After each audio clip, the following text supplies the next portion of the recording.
tips video for Bannerlord 2. Today we will be covering siege battling and all of siege battling as opposed to just sections of it. Let's get straight into the video and I'll show you what to do next. Right, now here we are. We're just about getting ready to attack this lovely little castle here. As you can see, it has 205 defenders, and it also tells you what's in the garrison and what the militia is of the actual castle. Now when you're sieging a castle, you want to make sure you've got a lot of food, because you have to wait for a bit to actually siege the castle, and you really need an army as well, but we'll get to that in a second. Right, now to create an army, what you need to do is go to your kingdom button. Now this only applies to you when you're, I think you have to be at least level tier 2 to be able to create an army, and you have to be a vassal or a mercenary, but it will cost more as a mercenary to actually do. So what you do is you click on your armies button, and you'll see there's already a couple of armies being, in process. So then you want to see who's available and how much renown they're going to cost, because obviously your influence dictates how much they're going to cost. And as you can see, some of them are, well, they're not too far away. So we'll take her, and we'll take her, and we could wait for Prinder, I guess. Well, let's wait for Prinder as well. But you'll notice this is about to drop. The influence bar will drop. See, it's not too bad at the moment, because I'm actually quite far into the game, and we're quite high tiered. And here's what happens when we attack. So, at the moment, all the people that I've summoned are on their way to the actual castle itself. And I'm going to start besieging the castle. Now, I already have 259 troops. It will give them the choice to sally out if they want to come out and meet me on the field, but they won't do that. They're going to sit in their castle and try and wait it out. And as I said before, food is important, because when your team run out of food, they're going to start hitting into your food supplies, which is not good. It's not fun. So this is it, it's building a siege camp, and you want to build, always build, your siege ram and your towers. Now as you can see, the enemy is already building these little ballistas. Now the ballistas are the weakest form of defense for a castle, and they can only take out 2 or 3 people per shot, which is, okay, when you're attacking it's quite a lot, but in this situation it's not that bad. So ballistas are the weakest form of attack and defense when it comes to siege battles. Now because they're building ballistas, I'm probably going to build an onaga, which is basically a catapult that fires flaming shots. Now you get 2 types of catapults. Your catapults that fire just a solid cannonball, or your onaga, which basically fires and shrapnel everybody and kills lots of their archers. If we were going to break down their walls, we would be using the trebuchets. Now, trebuchets are the best thing to get rid of any kind of defense. They're not the best at attacking in the actual fight itself, but they will get rid of ballistas, catapults, and other turrets they have on their actual castle themselves. So we're going to build onagas, which is really dangerous, because in the fight itself it can hurt us too. But we'll build them to get rid of everything, so we'll build them. And if you stack build them, it's the best thing you can do.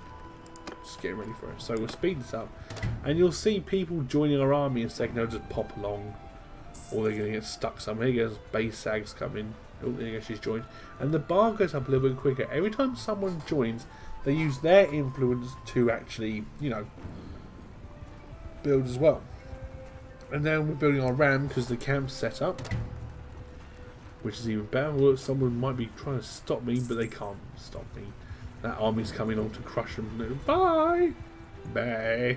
Running off. Scared. Now, we've almost finished building one of our catapults, which is fantastic. However, if we leave that catapult all on its own, it will get blown up by even just the normal ballistas. So what we do is we slow it down to normal play, and then when it's built, we pause.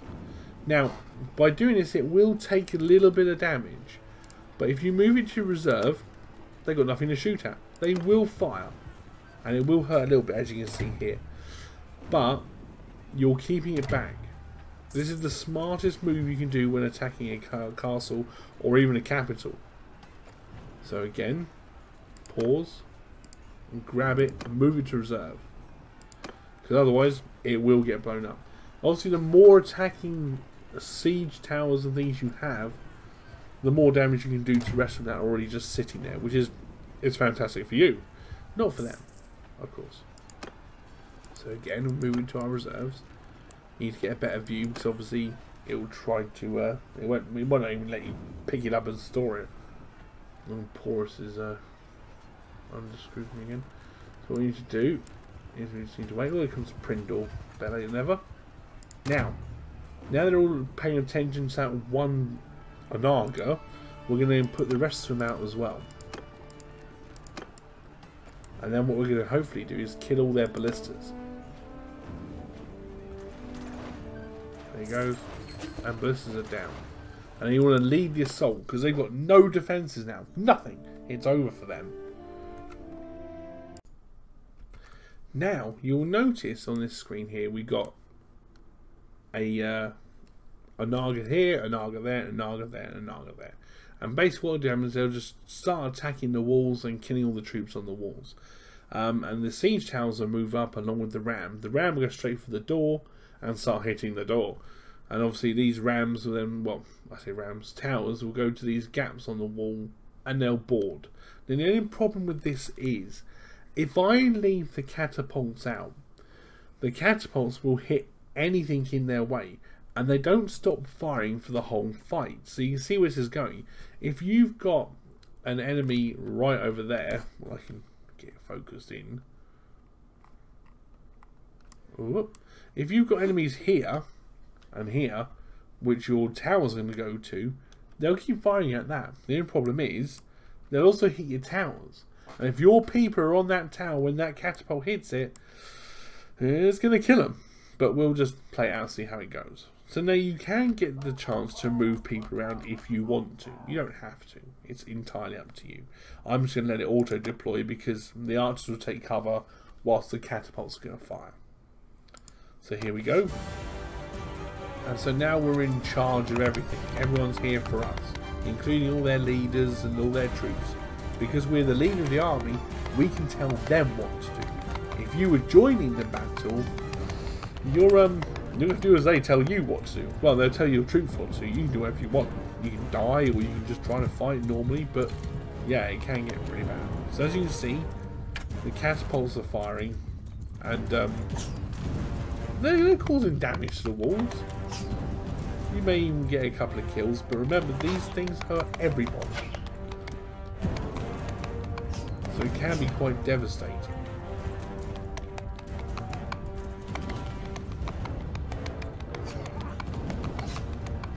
I don't think they've got many troops in their base. No, they've got 181 left. Some of those are archers, a lot of those are just militia. Now, the way they run their army is that most of the militia will be hiding behind the second door, as I previously covered in another video. You've got this first door which the ram will take down, and the second door you can take down yourself, but there will be a lot of people behind that wall.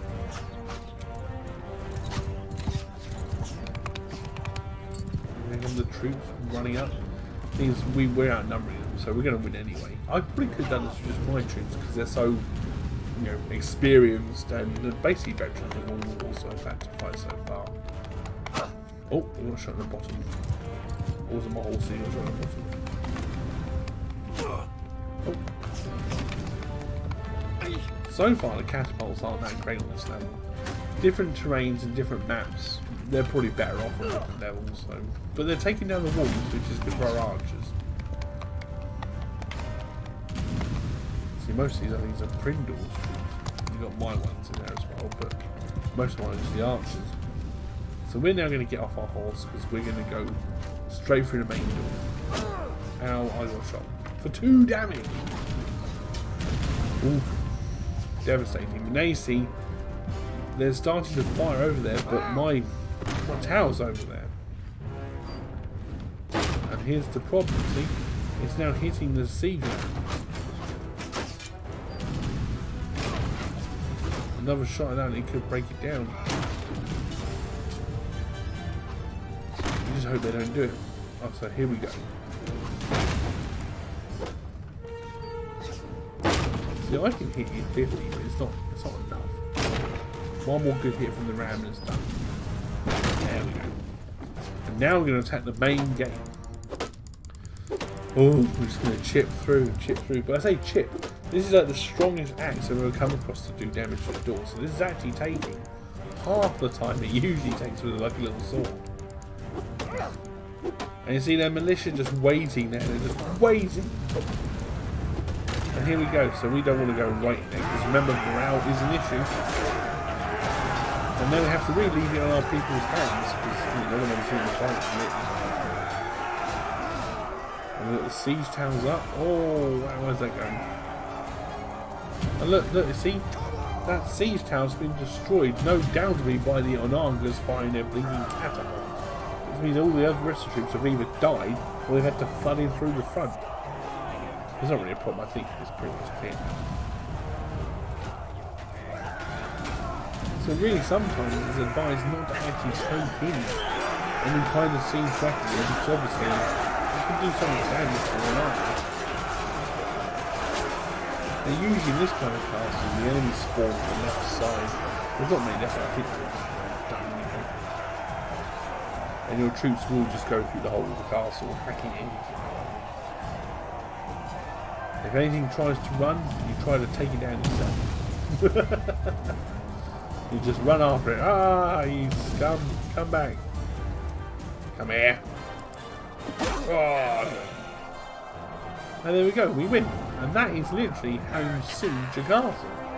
All sieges are roughly the same, depending on their troops and how many they have, and if they're really good at building defences. Sometimes sieges can last a long time before this kind of stage, sort of like in the process of attacking the castle itself.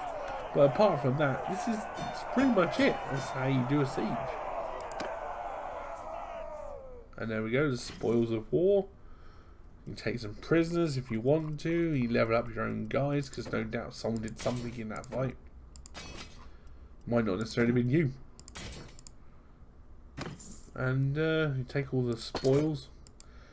And then in Eagle Rising you get left with this menu of Devastate, Pillage and Show Mercy. But in the vanilla game, the original base game, you won't get this option. I always try to Show Mercy, but my people don't seem to like that with the morale going down horribly. I don't know why they don't like taking mercy on people, but there we are. And there we go, we own another castle. But we don't really own that castle. Unless of course you're the king. If you're the king, then fine, you can just take it. But you see, in this situation, we're voting over Porus. See, I'm not even on the board. They're not even saying that I can have it.